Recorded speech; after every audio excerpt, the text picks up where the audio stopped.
Hi students, so today I am going to show you how to zoom in or magnify your Chromebook screen.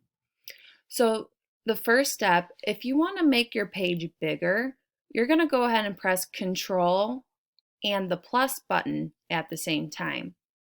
If you look at your keyboard, you will find your Control button right here and your plus button up here. You're going to want to press these buttons at the same time. Now, if you want to make your page smaller, you want to press the Control button and the minus button. Again, you will find your Control button here and your minus button up here.